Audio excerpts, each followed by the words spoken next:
Nanti kasih materi sedikit, ini untuk merefresh. Kimia organik 1 nanti berkaitan dengan teori tentang ikatan kimia. Ini masih basic. Ikatan kimia yang kita tahu kan ada dua, ada ionik, kemudian ini berdasarkan transfer elektron, kemudian ada ikatan kovalen. Kalau ini berdasarkan adanya sharing elektron atau saling berbagi pasangan elektron. Dan kemudian berdasarkan kovalen ini kita akan punya namanya senyawa koordinasi.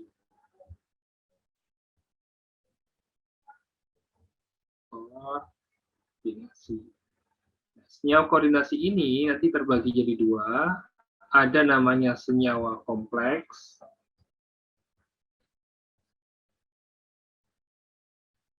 Kemudian ada namanya senyawa organologam.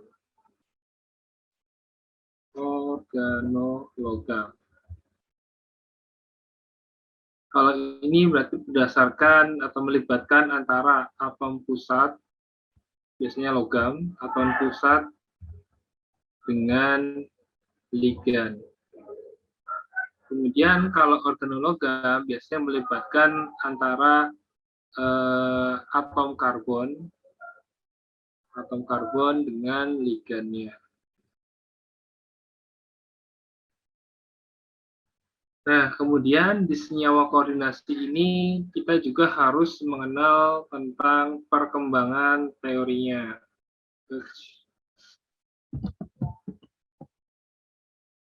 Perkembangan teori tentang teori senyawa koordinasi.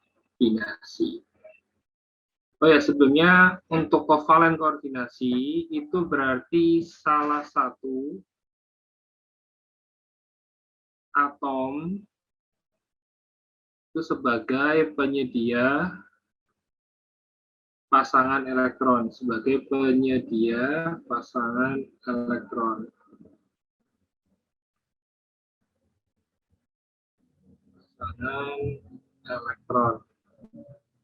Nah, kemudian perkembangan teori koordinasi ini ada dua, ada secara klasik, kemudian ada secara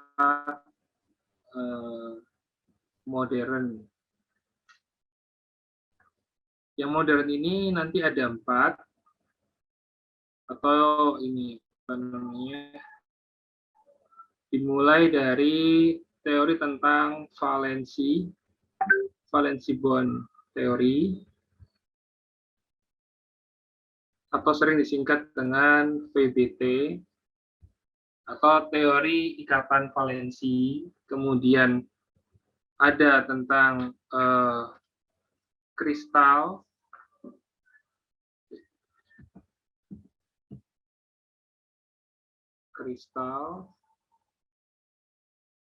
crystal field theory. Kemudian ini biasanya disingkat dengan CFT. Dan yang ketiga ada molecular orbital atau MOT, teori orbital molekul. Molecular orbital atau sering disingkat dengan MOT. Kemudian ada satu teori lagi yang modern juga, itu tentang teori dari FSEPR atau singkatan dari valensi sel, elektron pair repulsion atau teori tolakan kulit terluar elektron.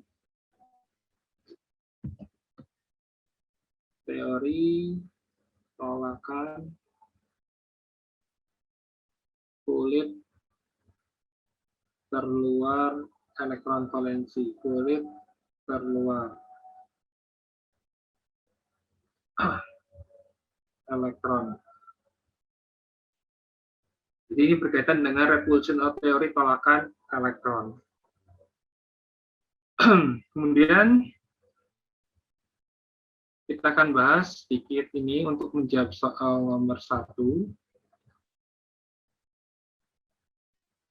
Apakah yang dimaksud dengan teori ikatan valensi, teori tolakan pasangan elektron kulit valensi, dan teori orbital molekul? Kita akan mulai dari teori ini VBT ya, ini VBT, ini FSTPR, kemudian ini adalah MOT.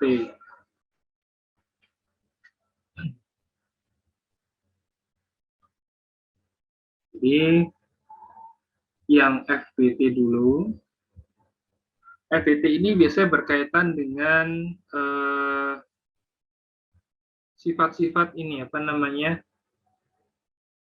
Kita akan kenal di teori ini ada tentang asam Lewis, kemudian ada basa Lewis sebagai konsep dasarnya, atau ini nanti sebagai ion logamnya, kemudian ini sebagai basa Lewis itu sebagai ligannya. Nanti kaitannya dengan valensi itu akan berkaitan dengan ikatan hibridisasinya. Nanti akan nyambung dengan yang B, hibridisasi orbital.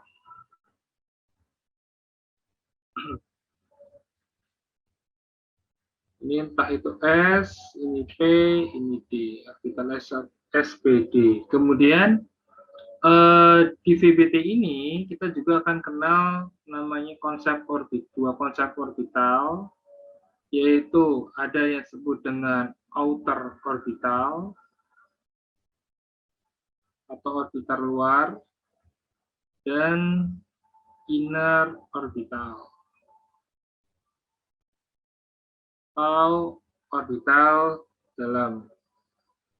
Biasanya nanti kalau dilanjutkan ini akan sampai ke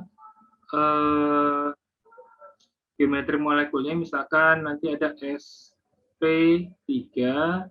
dan kalau ini sp3d. Yang satu ini adalah high spin, yang ini adalah low spin.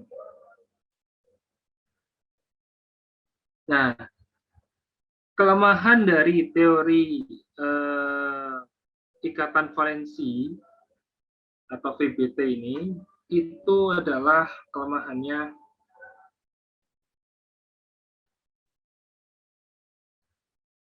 yang pertama, dia tidak bisa untuk memprediksi warna. Tidak bisa untuk memprediksi warna.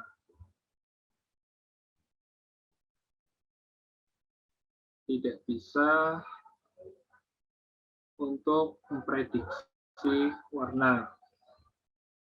Jadi warna untuk senyawa kompleks itu kan jadi kita tidak bisa menjelaskan dengan teori ikatan valensi warna. Kemudian yang kedua, itu tidak bisa menjelaskan kestabilan, tidak bisa menjelaskan kestabilan senyawa kompleks. Menjelaskan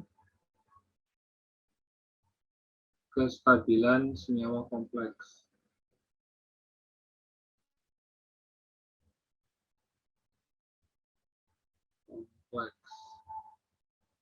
Kemudian yang ketiga, tidak bisa menjelaskan perubahan sifat. Tidak bisa menjelaskan perubahan sifat. Perubahan sifat magnet akibat perubahan suhu. Akibat perubahan suhu. Ini kira-kira kelemahan dari teori si VBT ini. Kalau kelebihannya dia bisa membaca sampai orbital. Dia bisa mendeskripsikan ada namanya outer orbital, ada namanya inner orbital.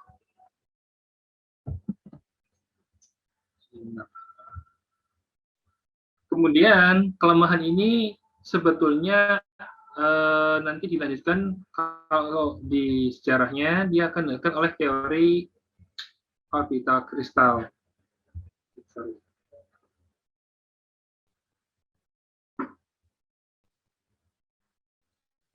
Jadi yang kedua itu sebenarnya sebelum ke FSPR, ini kalau di sejarahnya kita akan belajar tentang namanya crystal field theory. Teori yang memperbaiki teori dari VBT. Teori. Ini teori tentang CFT. Ini berkaitan dengan interaksi antara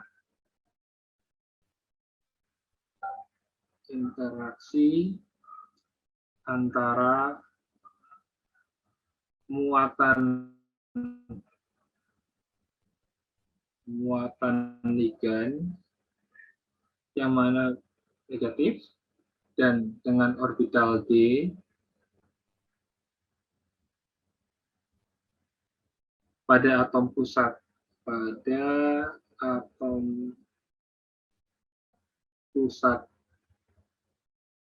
positif yang melibatkan interaksi elektrostatik,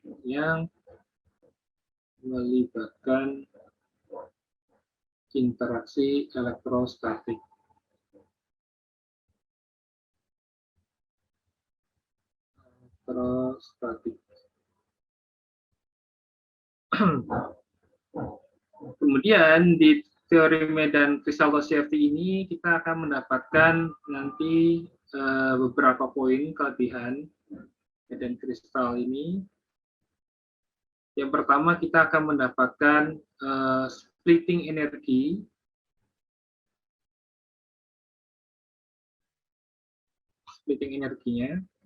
sehingga dengan adanya splitting energi ini nantinya kita akan bisa memprediksi warna pada senyawa kompleks. Kemudian di teori medan kristal juga kita dapat menjelaskan kestabilan dari muatan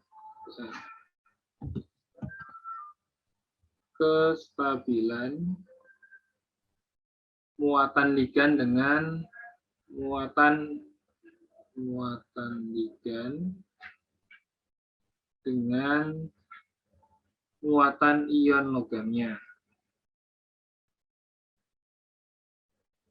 Ion logam atau atom pusatnya. Kemudian yang ketiga, dia juga mampu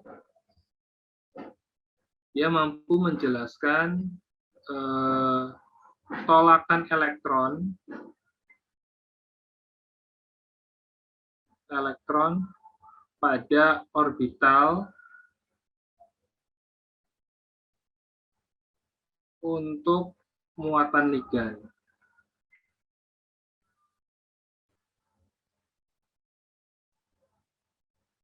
Nah, sehingga adanya tolakan ini meningkatkan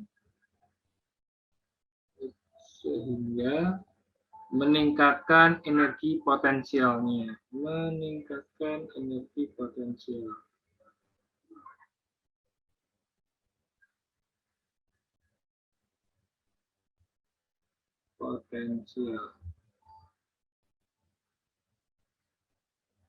Nah, tapi di teori ini dia punya kelemahan. Kelemahannya dia hanya yang pertama dia hanya melibatkan .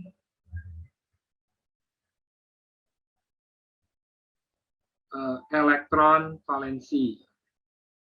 Artinya belum melibatkan keseluruhan dari elektron dalam suatu molekulnya. Itu salah satu kelemahan dari CFT ini. Kemudian berikutnya itu akan dilanjutkan oleh teori yang ketiga.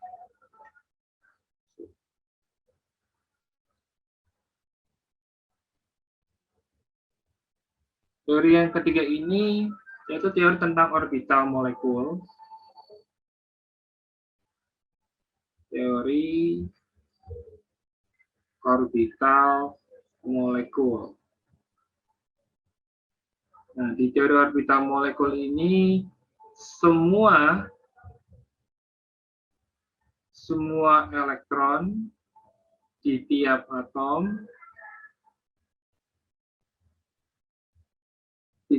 atom dalam molekul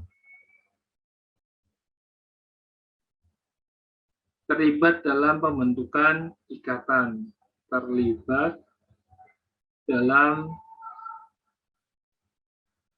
pembentukan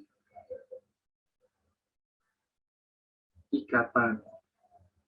Jadi ini teori yang paling baru tentang teori orbital molekul dengan mengisi orbital-orbitalnya, dengan mengisi orbital. Sebelumnya, di sini juga nanti ada permasalahan isu tentang distorsi dari geometri, misalkan distorsi dari oktahedral. Ini nanti ada isu tentang distorsi oktahedral. Salah satu kelemahannya yang belum saya jelaskan. Kemudian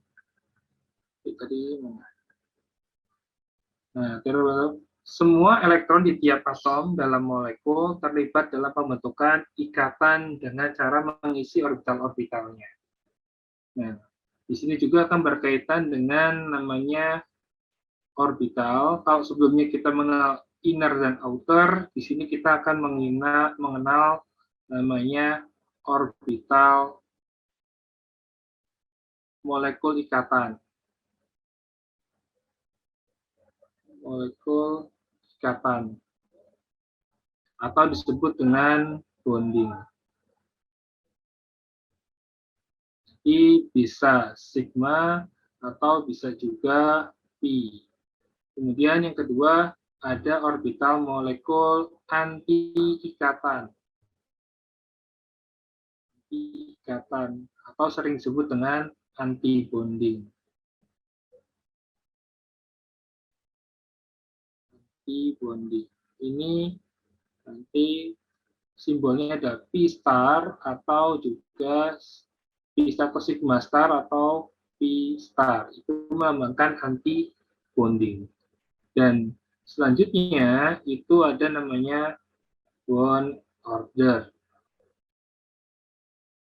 atau orde ikatan.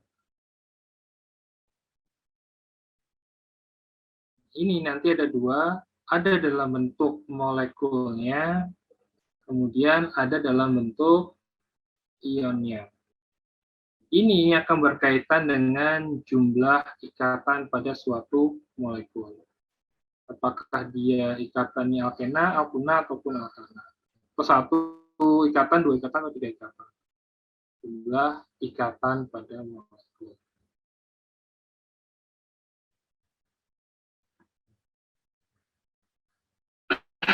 Kemudian untuk yang tadi, FSEPR, atau teori tolakan,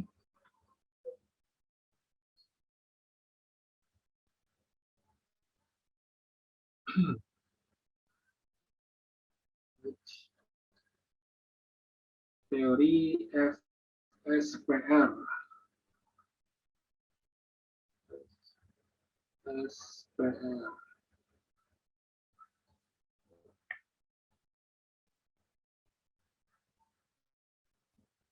S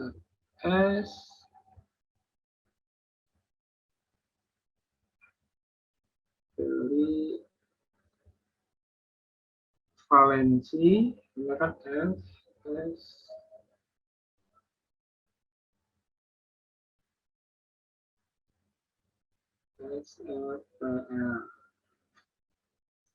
ini teori ini biasanya untuk menjelaskan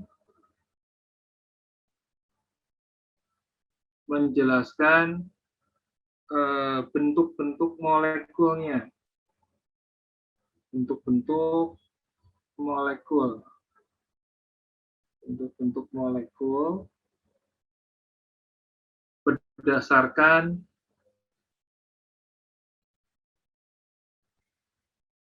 gaya tolakan elektron.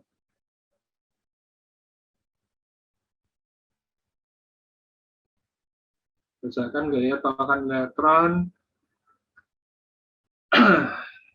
berdasarkan gaya elektrostatik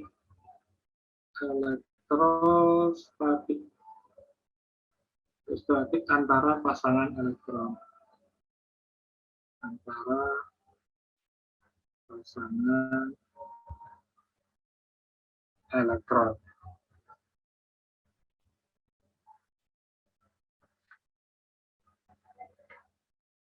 Biasanya di teori eksteri kita akan berkaitan dengan teori hibridisasi.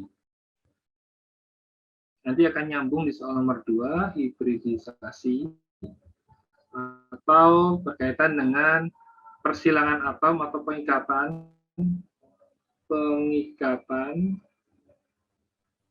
atau persilangan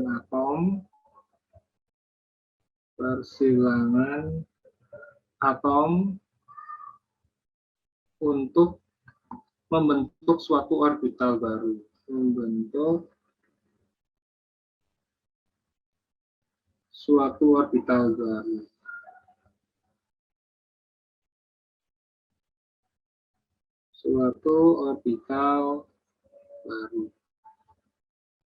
Nah, biasanya kita akan mengenal beberapa bentuk dasar.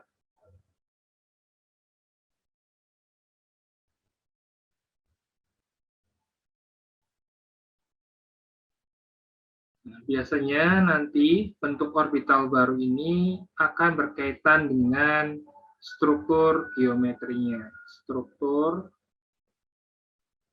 geometri molekul.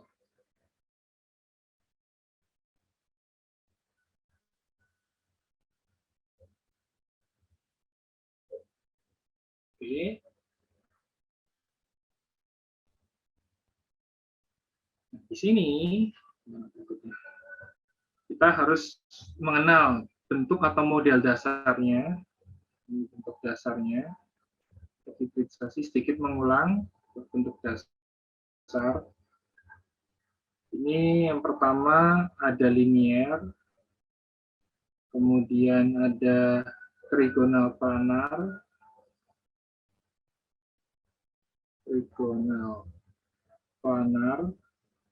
kemudian ada tetrahedral,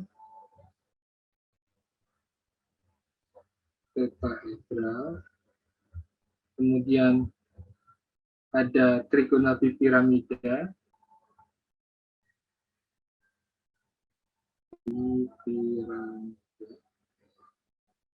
kemudian ada oktahedral. Ini biasanya bentuk paling umum sebagai model dasarnya. Kalau kita lihat ini sudut-sudutnya, ini sudutnya nanti 180 karena linear, ini 120 derajat, ini 109,8, kemudian ini ada dua, nanti ada aksial, dan nanti ada ekuatorial, jadi ada dua sudut, ekuatorial. Nanti ada yang 90 untuk aksialnya dan 120 untuk yang ekuatorial. Kalau oktahedral itu 90 derajat. Dan orbital hibridnya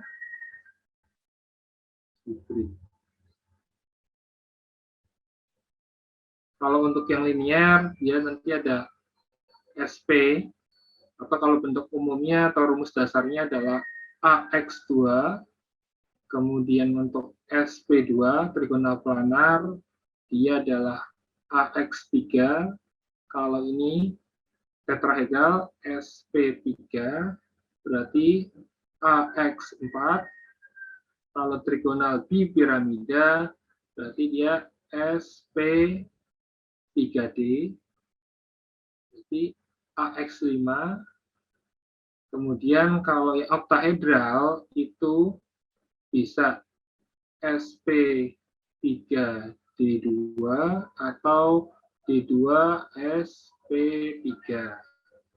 Jadi model dasarnya adalah AX6. Kemudian kalau gambar ini ya, geometrinya berarti 180 seperti ini. Kalau 120 berarti di sini. Kemudian kalau tetrahedral 109 kira-kira.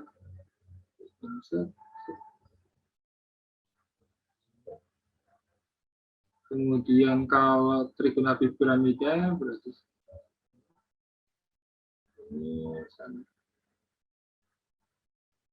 ini yang satu menembus bidang, yang satu dari dalam bidang. Kemudian kalau yang oktahedral ini ke sana.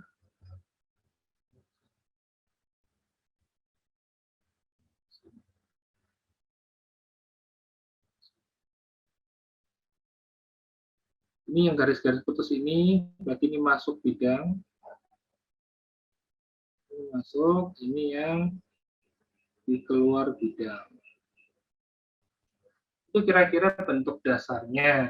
Ini adalah dasar teori untuk menjawab soal nomor 2.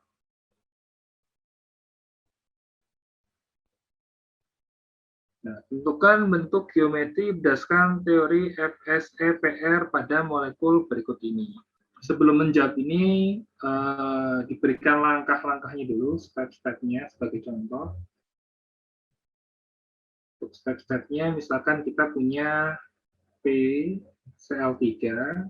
Pertama, kita tentukan dulu model atau bentuk dasarnya.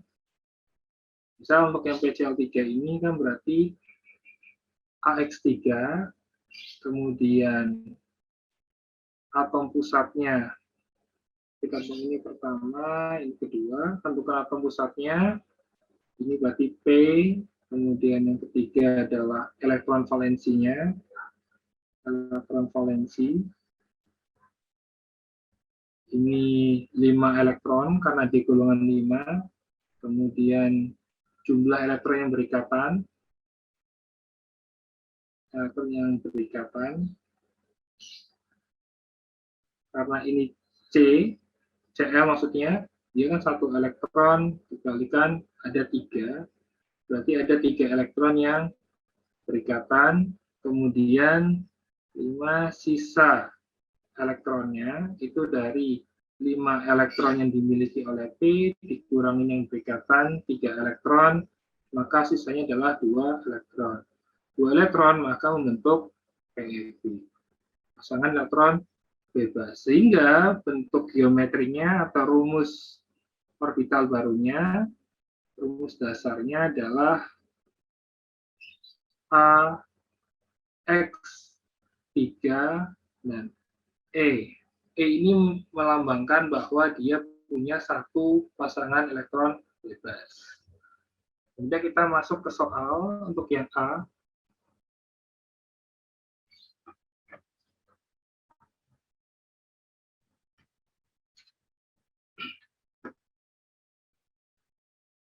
Jadi kita temukan dulu model dasarnya. Oh, berarti dia model dasarnya adalah AX2.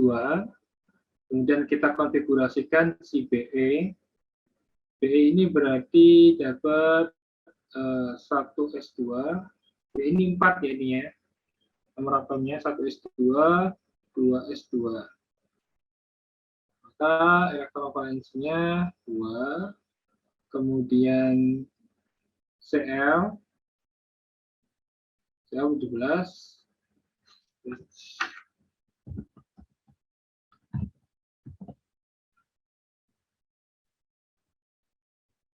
17 nanti kalau kita bla bla bla nanti dapat elektron valensinya adalah 1. Ini 2 elektron, ini 1 elektron. Kita kurang 1 elektron. Itu 1 elektron. Itu 1 elektron untuk stabil. Kemudian kalau diturunkan ini udah jumlah yang berikatan, berarti jumlah yang berikatan adalah 2 ya, karena dia Cl-nya 2. Jumlah yang berikatannya 2, berarti 1 elektron dikalikan 2, maka 2 elektron. Sisa elektronnya berarti 2 dikurangin 2, 0. Ini sisa elektron. 2 elektron dari sini. 2 elektron dikurangi 2 elektron dari sini, maka sisanya 6. Artinya dia tidak memiliki PeB. Maka rumus dasarnya tetap seperti yang pertama, yaitu AX2. Di mana AX2 adalah bentuk geometri dari linier atau SP. Itu untuk yang geometri nomor 1A. Kemudian untuk yang 1B, CF4,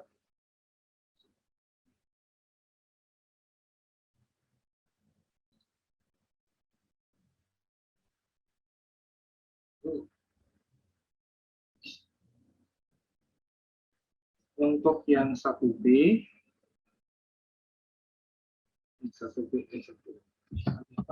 yang B berkaitan dengan CF4. CF4 berarti kan model dasarnya adalah AX4. Kemudian kita tahu C nomor konfigurasinya dengan 1S2, 2S2, kemudian 2P2. Berarti elektrovalensinya ada 4, karena kulit yang sama ada 2, maka 4 elektron valensi. Kemudian F juga sama, bla bla bla, karena F ini golongan halogen, maka dia membutuhkan 1 elektron. Karena jumlahnya ada 4, maka kita kalikan dengan 4, maka jadinya 4 elektron.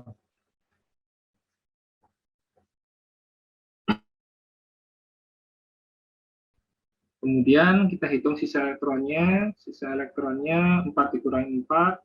4 dikurangi 4 sama 0. Berarti dia nggak ada PeB. Nggak ada PeB. Tidak ada PeB. Maka bentuk dasarnya, rumus dasar maksudnya. Rumus dasarnya adalah tetap AX4, di mana AX4 adalah tetrahedral. Tetrahedral itu berarti sp3.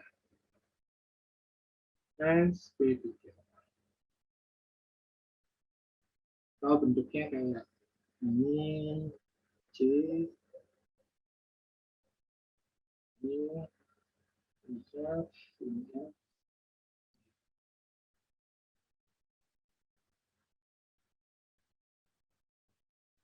nantinya kira-kira.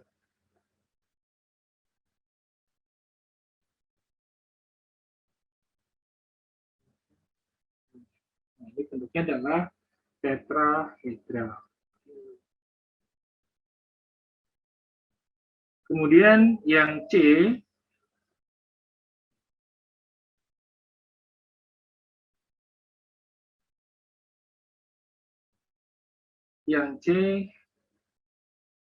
C itu adalah XeF4.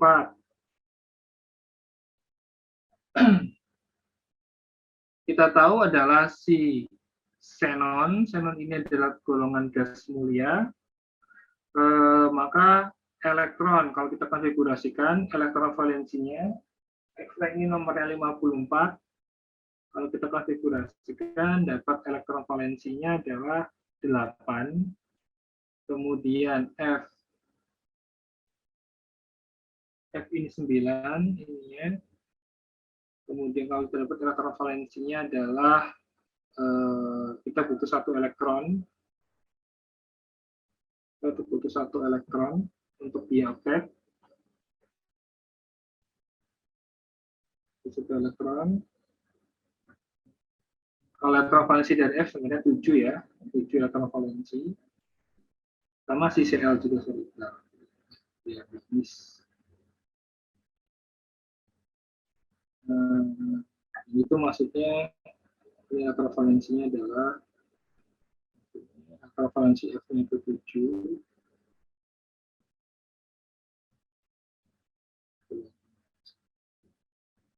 Ini juga Cl itu elektron valensinya 7 juga. Tapi sehingga dia butuh satu elektron.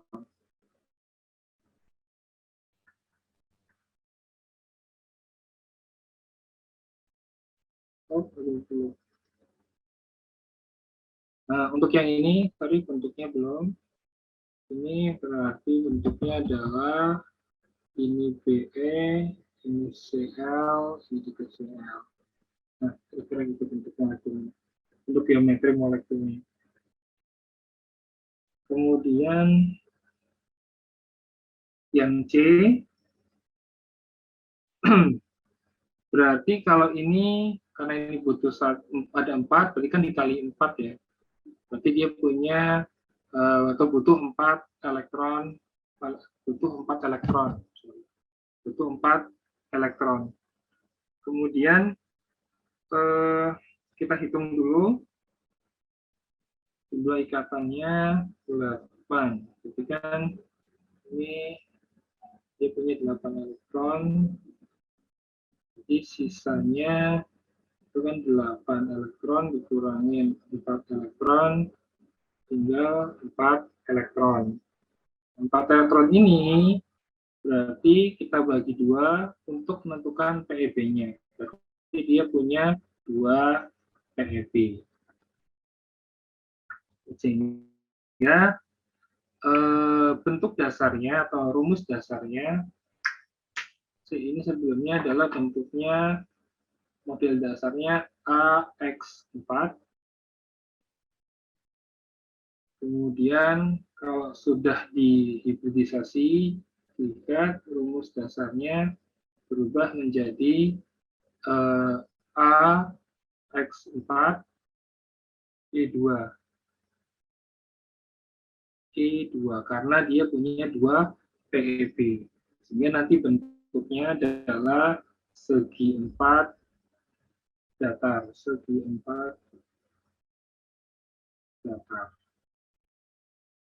Kira-kira gambarnya adalah ini. Di sini ada 2. Kemudian ini ada F. Ini ada F. Ini ada F. Ini ada F. Kira-kira seperti ini bentuk geometri molekulnya. Kemudian berikutnya,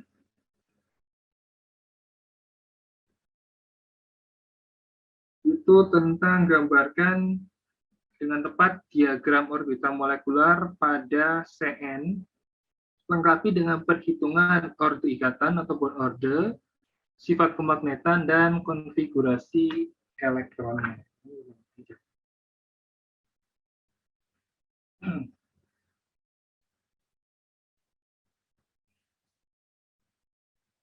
Untuk soal ini, pertama kita buat dulu konfigurasi elektronnya, si Cn. Oke, sebelum masuk ini kasih teori sedikit biar enggak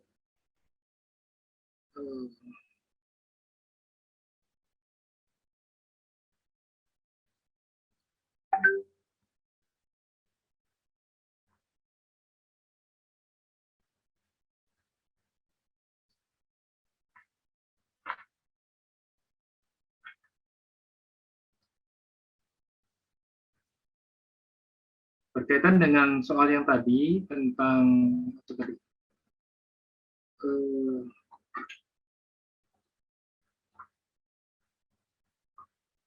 gambarkan orbital molekular. Berarti kita ini berkaitan dengan teori orbital molekul. Misalnya, sebelumnya kita punya, kan biasanya homoatom ya. Homoatom berarti misalkan O sama O, atau H sama H, ada O2, ada H2, kemudian N2, ini homoatom. Ada juga yang hetero, biasanya misalkan H dengan F, kemudian misalkan C dengan N, Cn, C minus, kemudian ada ini dalam bentuk molekul, ini dalam bentuk ion, kemudian ada juga H mungkin dengan Cl, ini yang hetero, ini yang homo, atau jenis atomnya. Kita ambil contoh yang homo dulu, biar nanti lebih mudah. Misalkan kita punya atom O itu berarti kan konfigurasinya dia 8, maka 1s2, 2s2, kemudian 2p4. Jadi atom valensinya ada 6. Kalau kita gambarkan teori orbital molekulnya, berarti setiap elektron di tiap orbital itu kita gambarkan diagram energinya. Dimulai dari yang paling rendah, yaitu dari 1s2. Jadi di sini bentuk geometri. Pertama bentuk S dulu, geometri S. Yang sebelah sini adalah, punya kan ini O-nya 2 nih. Berarti yang ini adalah 1s2, di sini juga 1s2.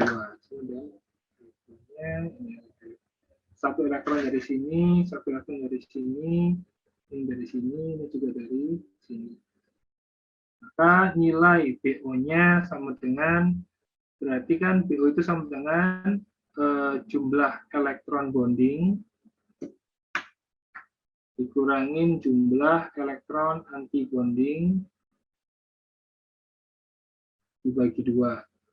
Berarti kan ini jumlahnya 2, ini 2. 2 kurang 2 bagi 2 sama dengan 0. Kemudian ini juga sama, kita gambarkan diagram energinya, ini energi. Ini 2s2, ini juga 2s2,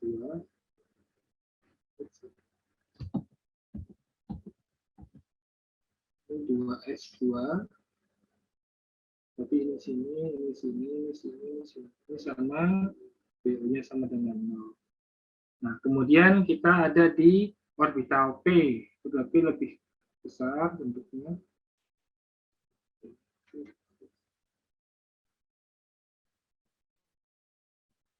Ini ada 4, 1, 2, 3, 4, 1, 2, 3, 4. Di sini ada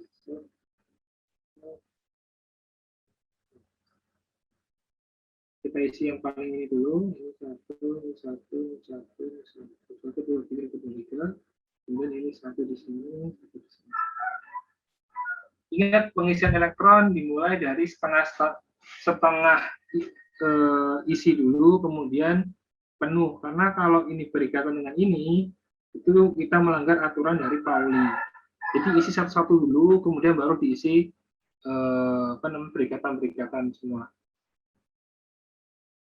Nah, dari sini kita hitung nilai BO-nya, berarti jumlah yang di daerah bonding ada 6, kemudian jumlah yang di daerah anti bonding ada 2, berarti kurangin 2, dibagi 2 sama dengan 4 bagi 2, 2. Sehingga kita bisa tuliskan bentuk atau jumlah ikatan dari O2, itu kan O2.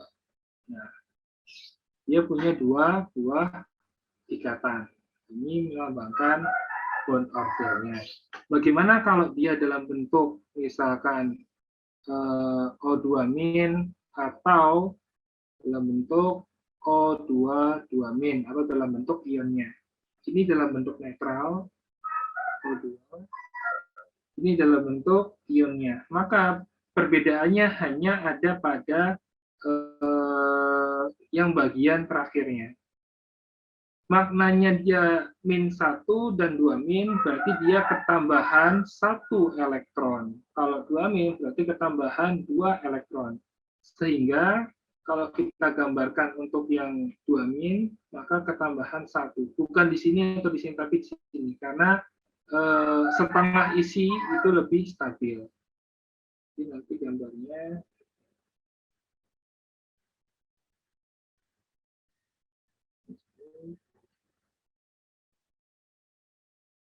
ini nanti 1, 2, 3, 4, 1, 2, 3, 4, ini 1, 2, 3, 4, 1, 2, 3, 4, ini 1, ini 1. Nah, 1 elektron ini masuk ke sini.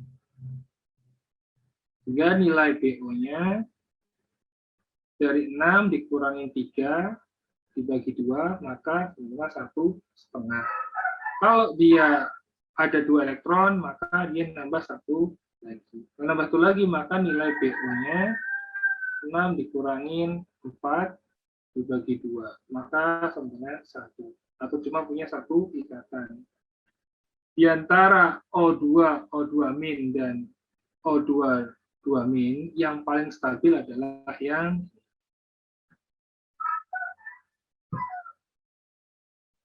nah, kemudian masuk ke soal. Soal ini berkaitan dengan Cn. Berarti kita punya atom C yang konfigurasinya dari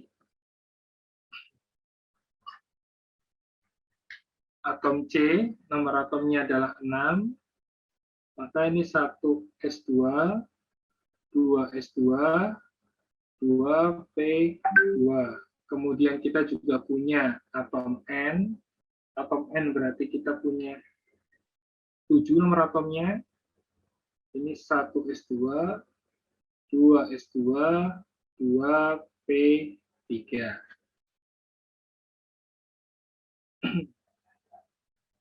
Jadi kalau kita buat diagram energinya, kita buat ketika netral dulu, Cn.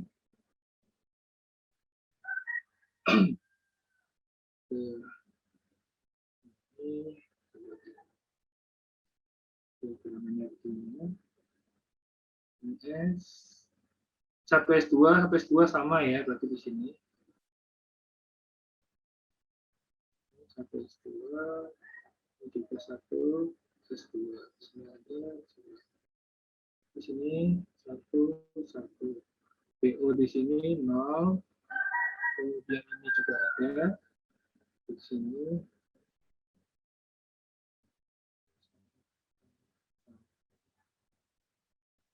Ini 2s2, ini 2s2 juga. Ini juga BO-nya. Sama 0. Nah, kemudian yang bagian ini, aku gambarkan di sini biar agak gede.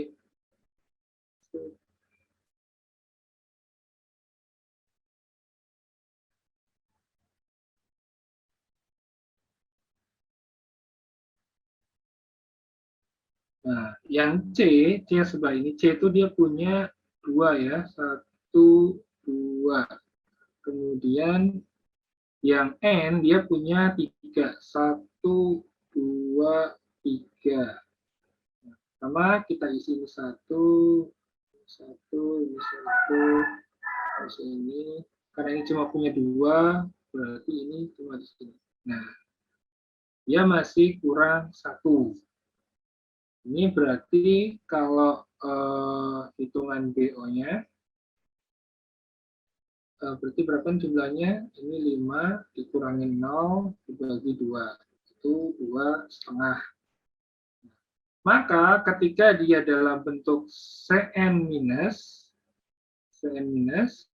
maka dia ketambahan 1 elektron. Sehingga bentuknya berubah.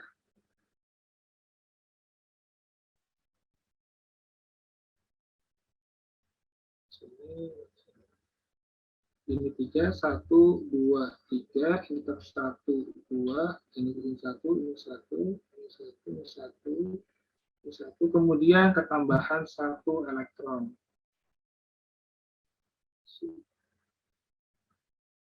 Ketambahan satu elektron di sini.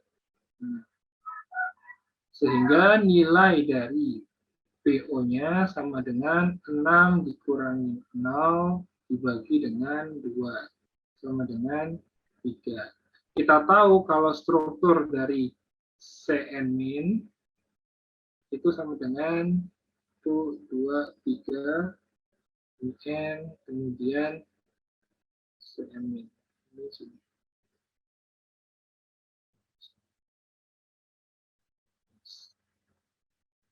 Ini struktur Lewisnya. Nah, kita lihat jumlah penordernya 3, berarti ini cocok. Oh, sama dengan hitungan jumlah penordernya. Bagaimana sifat kemagnetannya? Karena ini berikatan semua, maka sifatnya adalah diamagnetik.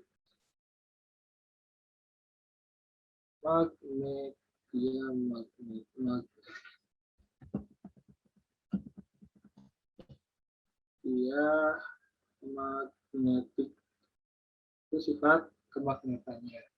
Perhitungan ordo ikatannya 3, kemagnetan ini dan konfigurasi. Nah, nanti tulis konfigurasi totalnya ya dari mulai yang 1s2, berarti di sini adalah sigma, ini sigma star, ini sigma star. Kalau di sini ada nanti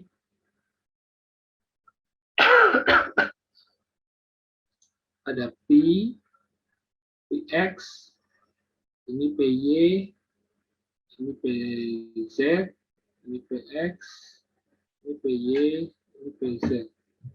Itulah, ini tulis semua nih ya, untuk konfigurasi secara total.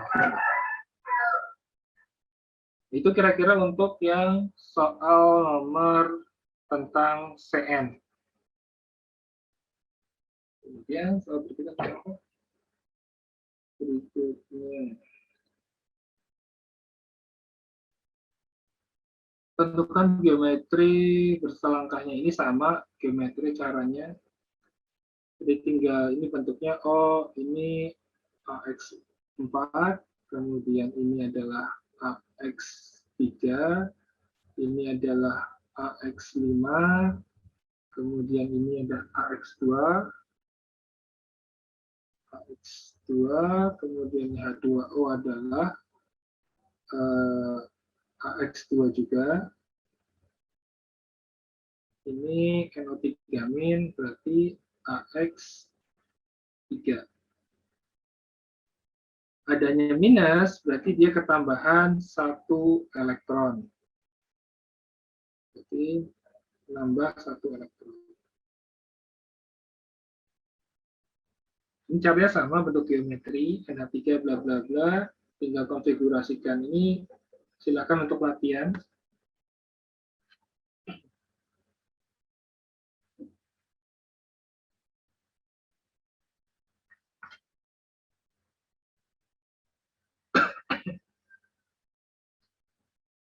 Ini silakan untuk latihan, hasilnya apa, bla bla bla. Nanti konfigurasikan masing-masing, kemudian hitung sih. Jadi nanti langkahnya adalah konfigurasi, kemudian hitung PEB-nya, hitung yang berikatan, PEI-nya, dan hitung PEB-nya. Kemudian nanti buat rumus dasarnya. Ini singkatnya. Apakah di SP3, SP2, geometrinya seperti apa nanti. Kemudian soal ini. Nah, ini soal yang terakhir. Tentukan dan jelaskan menggunakan gambar operasi simetri yang terdapat pada molekul NH3. Ini sebagai soal terakhir atau soal penutup.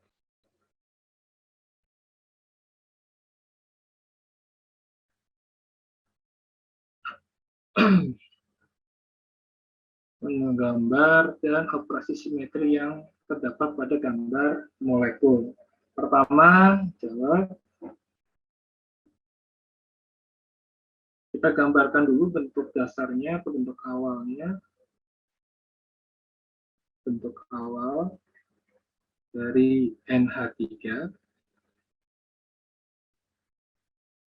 Buat dulu strukturnya.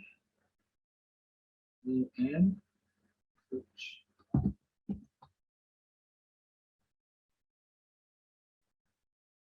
Kemudian misalkan ini sini.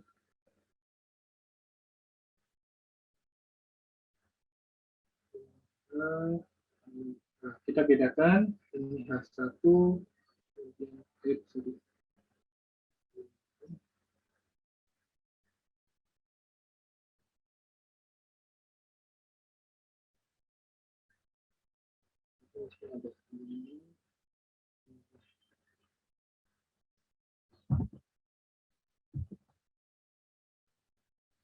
ada PIB-nya berarti masuk juga ini H, ini H2 misalkan, kemudian ini ada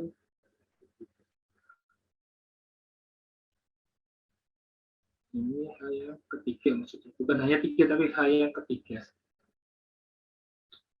Operasi simetrinya misalkan kita punya kita diputar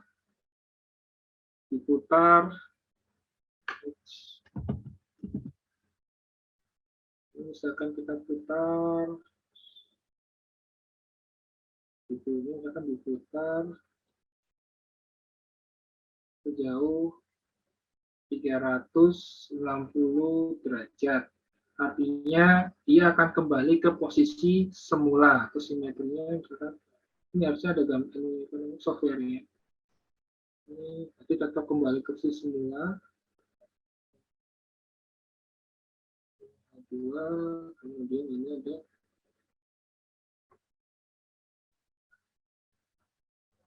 ini H3. Artinya diputar 360, maka strukturnya akan kembali ke semula. Jadi ini yang disebut dengan C1.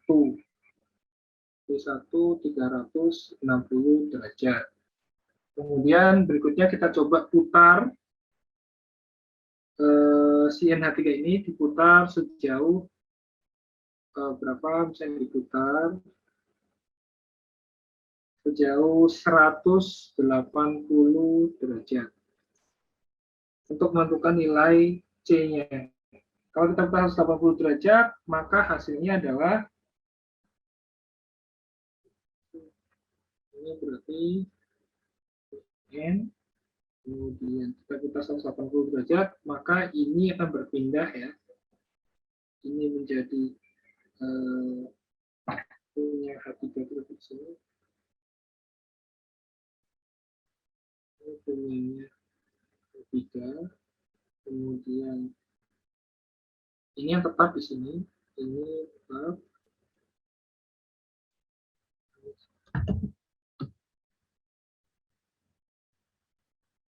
Ini H2 dan ini H1.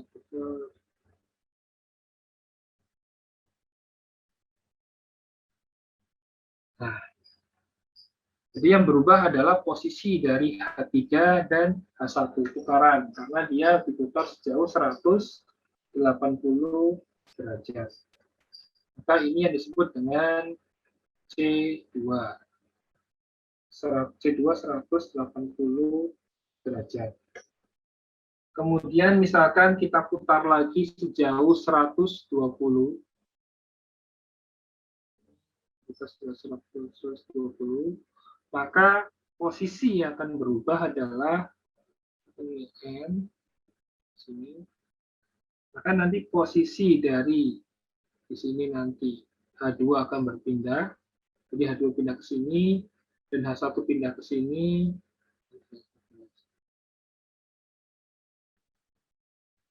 Ini adalah posisi dari H1 dan di sini posisi dari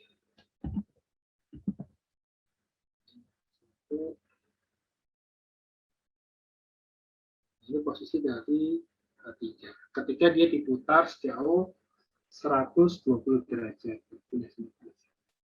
Jadi ini yang disebut dengan C3. Ini misalnya 120 derajat. Ini misalkan ditinjau dari nilai C-nya. Dari sumbu operasi simetrinya. Berarti dia punya 1, 2, 3. 1, 2, 3. Tentukan di asal gambarnya. Kemudian dia punya simetri apa lagi, nanti silakan dipelajari lebih dalam. Ini sebagai pengantarnya. Operasi simetri yang C. Mungkin itu dulu, karena waktu sudah menunjukkan pukul 5. Saya kembalikan ke moderator.